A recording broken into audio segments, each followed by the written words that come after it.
to rely on insults. So I call the member for right. Yeah. And I thank you, Madam Deputy Speaker.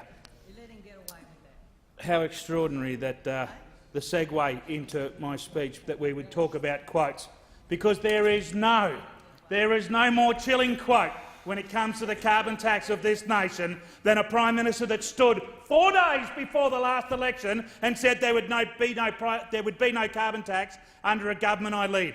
A complete deception of the Australian public. A complete deception. So do not come into this House and engage in putting forward quotes, because there's more than that. There's more than just the there's no carbon tax under a government I lead, because that is your Achilles heels into this campaign. Earlier, the minister indicated that he wanted to bring on a fight.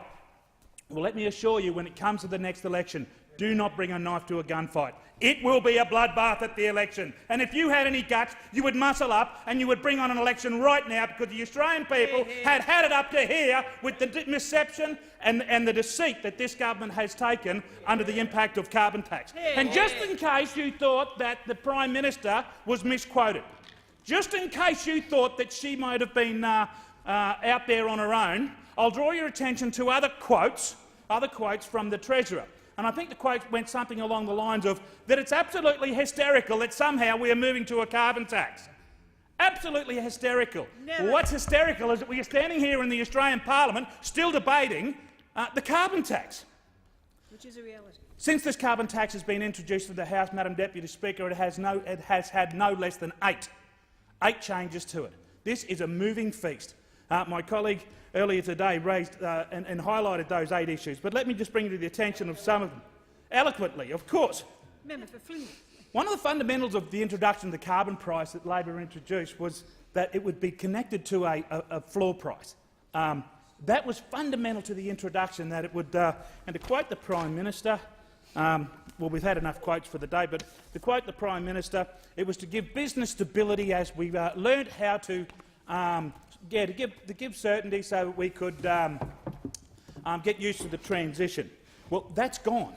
That's gone. So again, I just reiterate the point that this is a government from, on a daily basis, will say one thing and in the blink of an eye do another thing.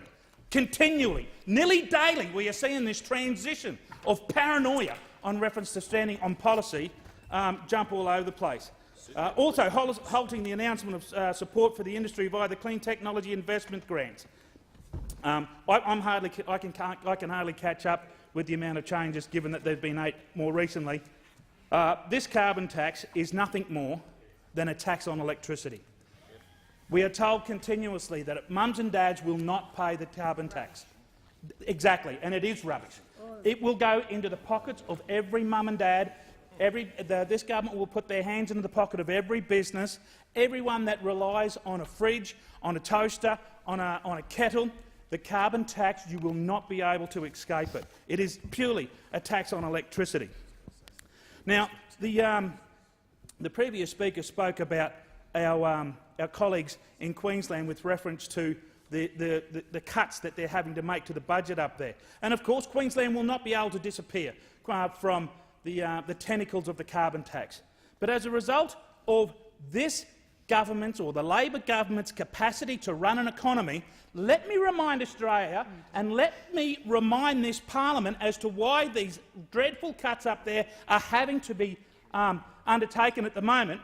Because we have a government in Queensland, or we've just got rid of them, we had a government in Queensland that was simply unable to take money out of one account and stick it into another account to pay our hard-working doctors and nurses in Queensland.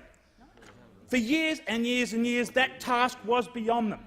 And we don't need to go any further than the carbon tax when it looks to introducing a system like this. When we find the installation program, I think there was 200 homes were burnt to the ground, and that horrible and horrible loss of life.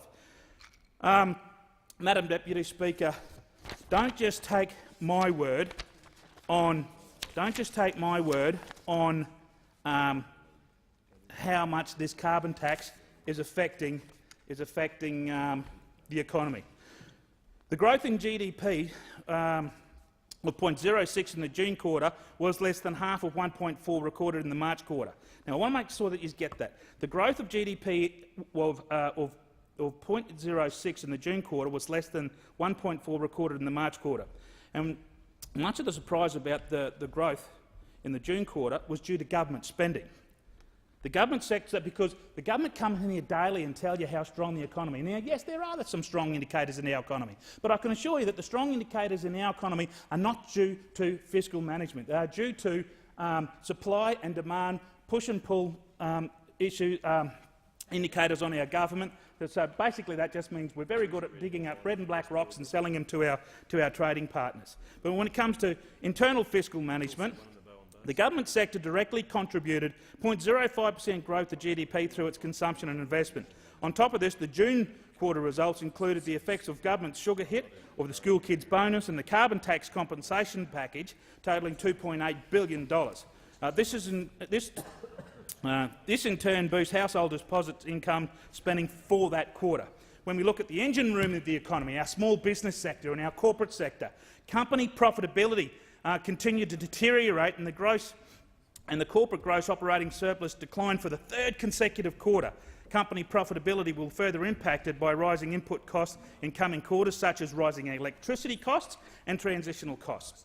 And further, Deputy Speaker, the AI Group Commonwealth Bank Performance and Manufacturing Index of August 2012. Now, this is not the Coalition's word. So when you hear the government say that we come in here and we staremonger, I am quoting word for word from industry groups that about their concerns about the carbon tax. The latest seasonal adjustment Australian Industry Group Commonwealth Bank Australian Performance and Service Index, which is known as the Australian PSI, fell by 4.1 points in the August to 42.4. This marks the 7th consecutive month that activity has contracted in those services sectors. In August, it is a shame. It is a shame.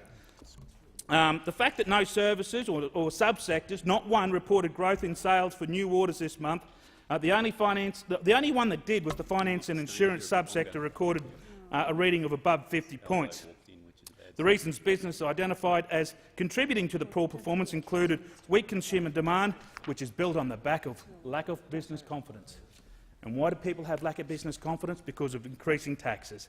ANZ job advertisements declined by 0.08 in the July and by 2.3 in August. And that's not Coalition scaremongering.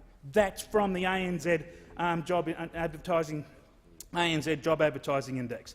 Deloitte CFO survey for the second quarter of 2012. Business uncertainty hits its highest levels in over a year, with 87% of CFOs, that's company finance officers, saying that it was above normal. 84% of CFOs said uncertainty over Australian government policy negatively affected optimism, from up to 79% in the third quarter to 2011. Moreover, 36% of CFOs said that political uncertainty and significantly affected optimism was higher than the other factor. The world, and they're domestic quotes, but when we go internationally, because this is supposed to be all these other nations are coming on board with the carbon tax, economy-wide carbon tax, and I'll have you listen very carefully to members on the other side when they talk about other nations' involvement in carbon tax. They will very carefully leave out the word economy-wide carbon tax. We've got an economy-wide one. Other ones are just like little bits and pieces. There is no other nation in the world that's got an economy-wide carbon tax. Righto. So we had here we go, from the World Economy Forum Global Competitiveness. In 2007-2000, Australia was ranked 10th in terms of wastefulness of government spending. In 2012-13, we had slumped to 48th. That is, Australia was ranked far more wasteful under the Rudd-Gillard government than it was when Howard left office. In 2007 and 8, Australia was ranked 68 in terms of burdens of government regulation, 2012-13, and now we're ranked as 96. Shame. But, Madam Deputy Speaker, can I leave you with one last comment before I go, and it's with reference to a comment made from Mike Young, the Managing Director of BC Iron. And Mike made the truthful comment that I know guys in New York who will not invest in Australia until this government is gone. And if you want to come into this place and talk quotes, that's a quote. Believe me, If you want to fight on carbon tax, as this government wants to have a fight on carbon tax, muscle It's up. Let's being go to an fought